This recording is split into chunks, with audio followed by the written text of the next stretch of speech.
have watercolor, and we have oils.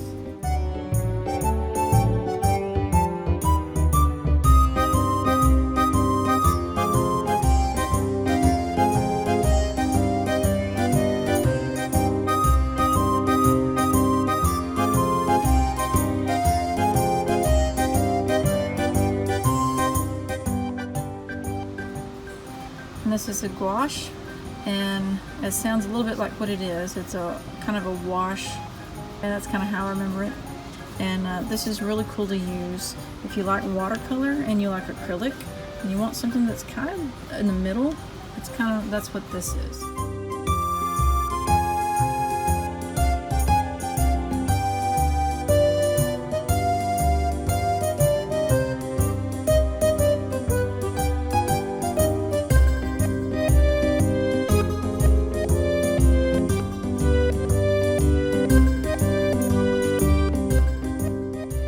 Some acrylics, $10 to around $18 down here for large bottles.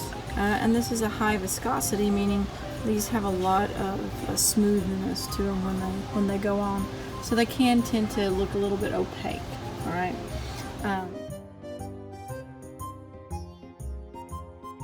These are heavy body, so these are going to be thicker.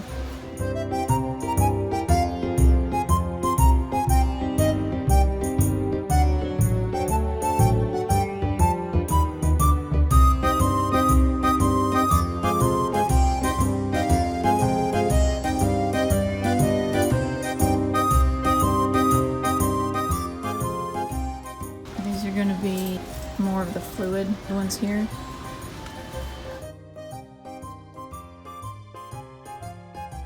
These are the regular tube acrylics.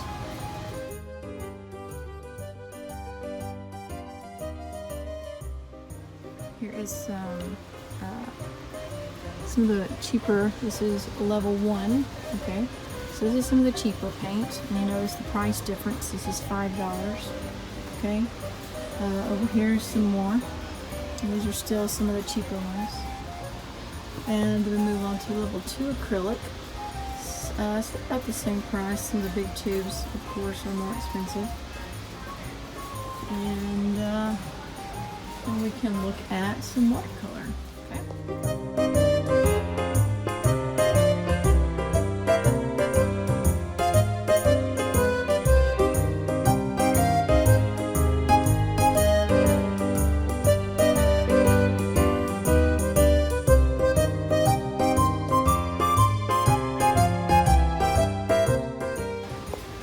Here's watercolor. This is level 1 and level 2. Okay, level 1 is the Artist Loft, Winsor Newton, and level 2 we have Aquafine and the Academy acrylic color. So here's some of the Aquafine. Looks like a little ink container almost, which is really cool. And here's some of the Artist Loft over here, and these are all about $3.99 and $5.99. And you have the larger tubes up there for $10. So that's what you're looking at. These are about $8. And anyway, they also have this one, which is a silver. That's pretty cool. Because you got to shake these up good. Now it looks silver. There we go. Things tend to settle. See the settling that happens here? Just give it a good shake. There we go. Nice and pretty, nice vibrant colors. These work really well. The level 3 watercolor sets, and you notice that these size tubes are only about that big, but they're about $21 or so per tube, so they can get expensive. That's why they're called professional. They expect that you're probably making a little money off of your artwork. You're not just doing it just to do it. So yeah, and you can also get the sets down here. Okay, these are pretty good sets. You can get this is all the powder that's just that you wet, And they have lots of different kinds to pick from. This one's a really good set here, and it's about $40. But you can always come in and get one on sale somewhere. So the Koi brand's really nice. Here's another one. Now this is a really nice set. It doesn't come with very much, but it's a really good set. And of course, you know, the more expensive they are, usually the better they are. All right. Here's a cool travel set. Looks like a little CD player. So there's lots of these to choose from when you're doing watercolor. Let's go look at the oil paint.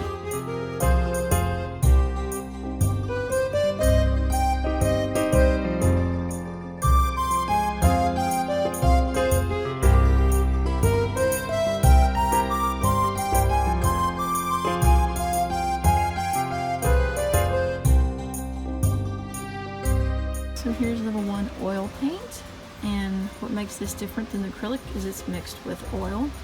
Okay, so these range about $6 per tube. All right. Now these are going to have a little more pigment in them here, so they're a little more expensive, even though it's level 1. And then you can move on to level 2. And these are a little bit more pricey than the level 1. Not by a whole lot. And here's some very large tubes. And again, the Winsor Newton brand. It's a really good brand. I like them. They make a lot of cool art stuff. Okay, that's what they sell here. And then we can move on to level 3. You notice that some of these are, you know, a lot more expensive, especially when you get to the larger brands. And that has to do with the quality, the pigmentation in them, and the type of oil that they use in there. Now you can also get a whole set. We have large sets of them here for $60, so that you can try them out. This is about the only kind I know of that is a water-based. They make a water-based. I don't know if this one is or not. Yeah, this one is not the water-based one, but Reeves does make a water-based oil, so that you don't have to mix other oils with it. You just mix water with it, kind of like you would mix some water in your acrylic paint to thin it up if you wanted to do that, which isn't the best thing to do, but you can.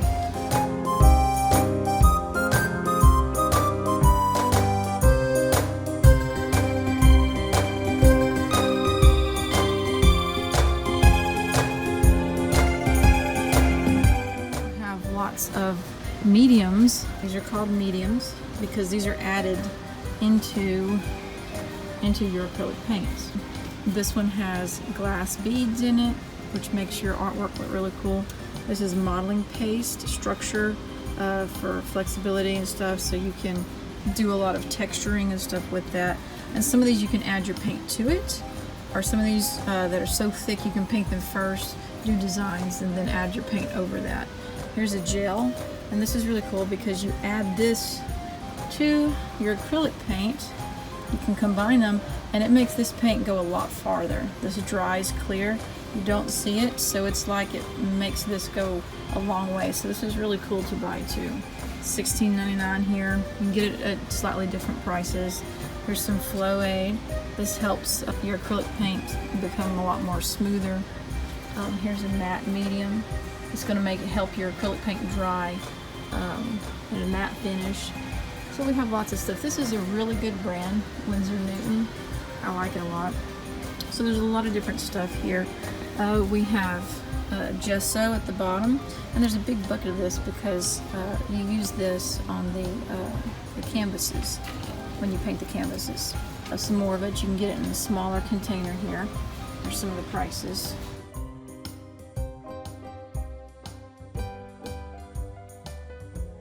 Here is some Gamasol. This is a type of paint thinner. This is been refined for highest purity, okay, to remove all the aromatic components. So this is good for in the classroom because you don't want to sit and breathe a whole bunch of stuff. Here's some other kinds. This is turpentine, essentially substitute. It's odorless. This is a brush cleaner, which if you use oils on your brushes, they're going to get dried out really bad because you got to clean it with some paint thinner type substance. So this is a brush cleaner to help prevent that. And this also, pink soap, this is a brush cleaner because you gotta take care of your brushes. So they have different ones of those. And you can also add this stuff, this particularly, you can add it to your oil paint to thin it out, okay, make it thinner. Now these are all the different types of oils. So you have to add a paint thinner to it usually, and you can get an oil. This is linseed oil, which is pretty popular. Here's refined linseed galcud oil. This is what I like to use too. This is pretty easy to use, and it's just an oil substance, and it makes your oil paints a lot thinner, because if you were to paint with these as they are, it's like painting with, you know, some kind of putty, okay? Super thick. So you got to find things. Here's some liquid. This is also good to use, and you notice this is a little bit thicker than some of these are up here, okay? But all of this stuff is here to use with your oil paints to thin them up so they can spread on your canvas better.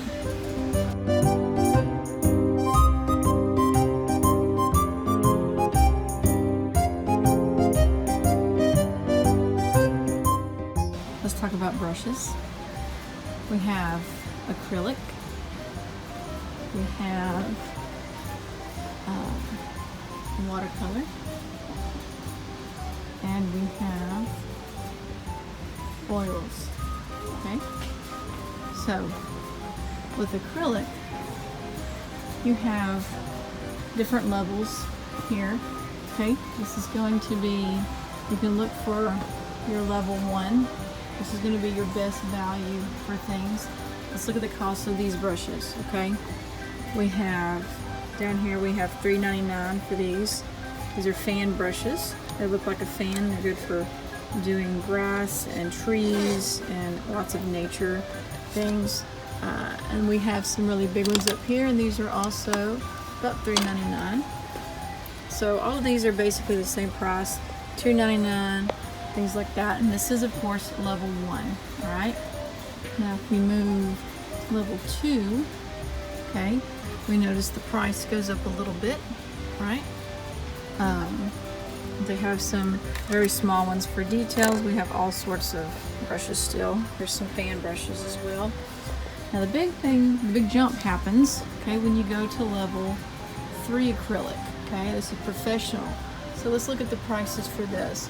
This is a huge brush, okay? And these brushes are $22. We have these for $18, $15. These small ones down here even. So these little tiny ones, the little fan brushes, they're almost $8. So there's a huge difference in pricing and quality with the brushes. Now let's look at level 1 watercolor. Okay, again we have a variety of brushes. We have flat brushes, and we have the round tip brushes. And here's our basic pricing. You know, we got $5.99, and it goes up to $32.99, okay, for some of the bigger ones. Then we have level 3 right now. They're out of the level 2. And the price does go up a little bit. It's not horrible.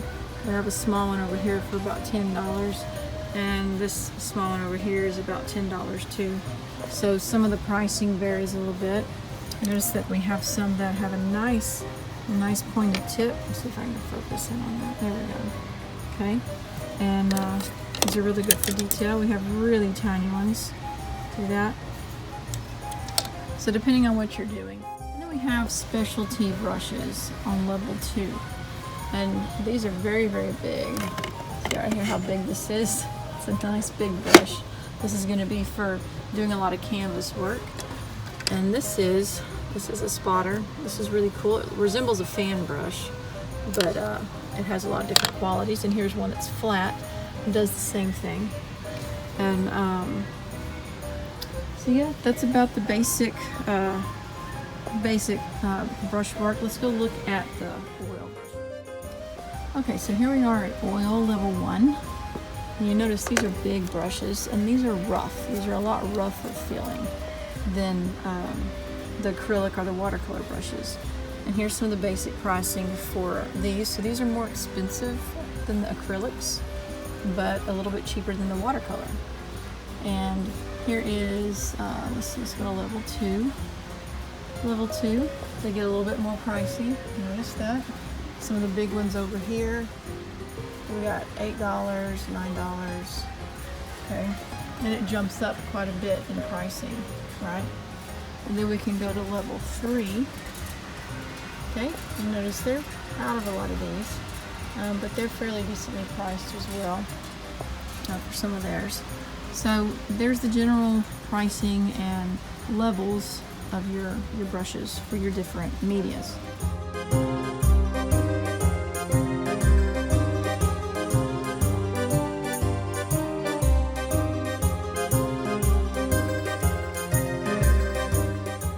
When you're doing oils, a lot of oil is painted with these palette knives, okay? And you have lots of different sizes. These are very, very large. And you have some very small ones. You can get them in sets and whatnot. So if you're not wanting to use a brush, then you can use one of these. And this is also really cool to do. And you can get some thickening medium that we saw earlier and add it to your acrylics. And you can also use these with an acrylic because this is meant to be used with some thicker media. Now if you're just starting out in art, you can always come and get brush sets that are cheaper. These are not the high quality sets you're going to find when people buy the individual brushes like this, but this is a good way to start, and you can get a whole variety. They have fan brushes in here, flat ones, round ones, small ones, so you have everything, the angled brushes. So you have a lot of variety that you can play around with and get kind of used to. So these are good for if you're just starting out.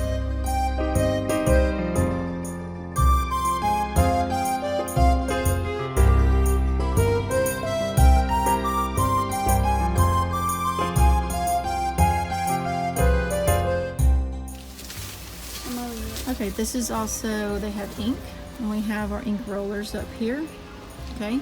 And this is all the ink section if you're interested in trying ink. And they have all the pens here that go with them. Lots of variety to pick from here. Also, we have our colored pencils that you can use, colored pencils, and there is also the chalk pastels, all right, that you can use.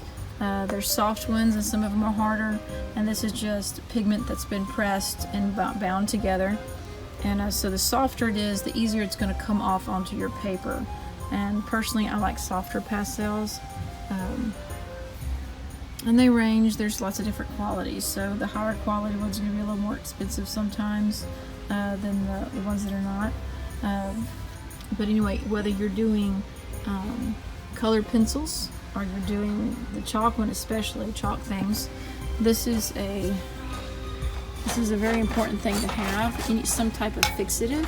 Okay, it's going to say fixative on it. This is a final fixative. But they have some that's called workable fixative. So you can spray this on your works that you do from your pastels, and this fixes them onto the paper. That's why it's a fixative. That way when you touch them and you rub them, they don't come off. This one's workable fixative, so you can keep working on it if you're not done yet. But if you're done, this is a final fixative. And it brightens up your colors and it fixes everything onto the paper. So this is really important to have if you're interested in doing any kind of chalk pastels and stuff like that, chalk pencils. So.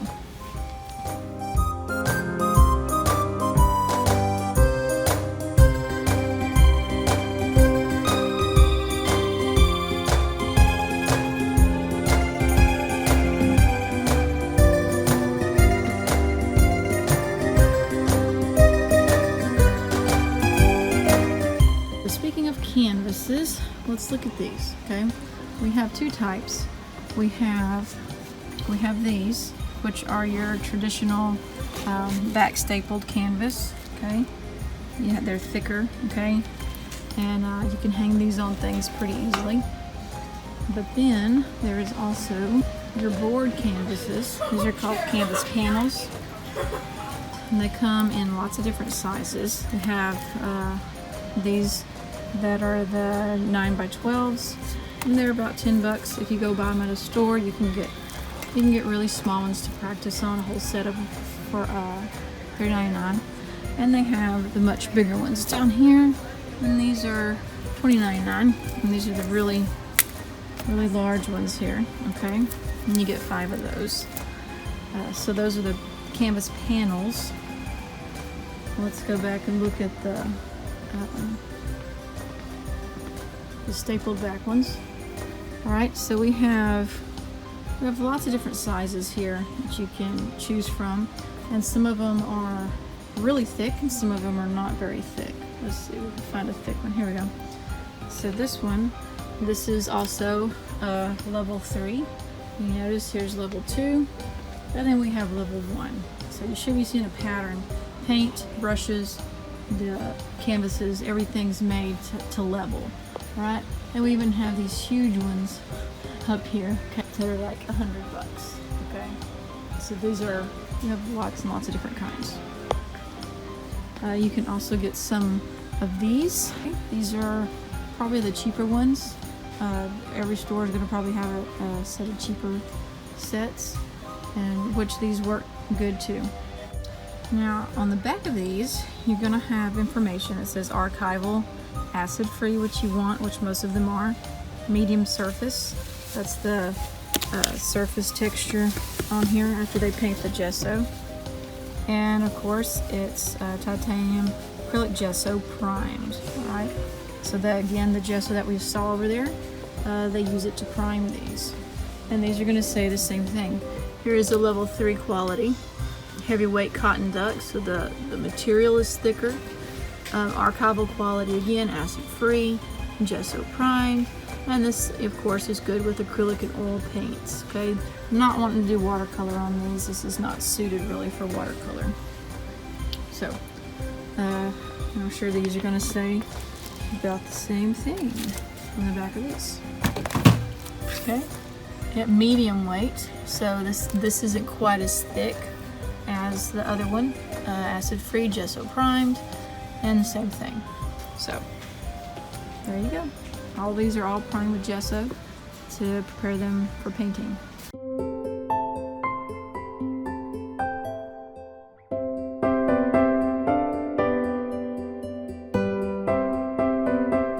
The art store, or every place that you're getting artwork from, or art supplies, is going to have paper. Okay, you have regular little sketchbooks like this, and these, it's a sketchbook, right? But the paper, you're going to notice the weight. This is 75 pounds. Okay, that means the weight of the paper, how thick the paper is. Okay. Now let's look at some of these. Here's another sketchbook. Okay, this is also sketch, and this one has 50 pound. So this is even thinner. Okay, thinner than the paper that's in these right here. Now here's a charcoal set. Okay, this is not just for sketching. This was sketching. This one's charcoal. Let's look at the weight on this. This one's 64, okay? So this is a little bit heavier than this, okay? This is 64, and this one's also going to have a grain to it, okay?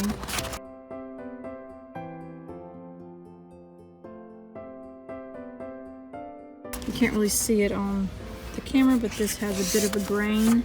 That means it has it's like a basket design across, and then it goes this way through the whole thing. Bristol paper. This is a 100 pound. This is good for your Prismacolors and ink and stuff like that. Then we have, here's some drawing paper. This one is 70 pounds. So this is thicker than the sketching paper, so it's able to withhold a bit more. Here's some up here, some larger Bristol paper. The mixed media, okay? We have mixed media paper. This means that you can potentially get this wet. So the weight on this has increased. It's 117. All right, so this paper is a lot thicker. Now we have some canvas paper. This is 115, so it's a little bit thicker. And this looks, I don't know if you can see it there, yeah. See, there's a grain to this that's kind of like the canvases we looked at. So this is super cool too. And it'll give you that canvas look without painting on an actual canvas. And this is $10 for 10 sheets. versus, you know, what was it, $6 for like 4 canvases. So this can replace that canvas look if you want it to look like you've been painting on a canvas. Oh, we have tracing paper, obviously. Now this is gonna be super thin, right? Because you trace with it. So this paper is, you know, so you can see through it. It's nice and thin, and this is only 25 pound. All right. So we can go over here, and you also have paper that's toned gray. This is really cool to work with. So you can use, you have different color options. This is more of a brownish color. So you don't have to just stick with that. And you have huge, this is really, really big, okay? And this is some drawing paper as well. It's got a little bit of a coloring to it. And this one's about $23 for that really big one down there. This is the popular brand too, the Canson brand. Okay, this is watercolor paper. So this is designed to get wet, all right? This is 140 pound. So this is really, really thick. Watercolor paper is gonna be one of your thicker papers because it's designed to get wet. Now here is 150 grain, sorry, that's a grain. 92 pound paper, and this is your black drawing paper. So this is really good to do white charcoal on and things like that. So that's pretty much a rundown. All the different types of paper are for different types of media that you would use. But one important thing you need to always watch for is the weight of the paper, because that's going to tell you how thick it is. So lots of things to work with here.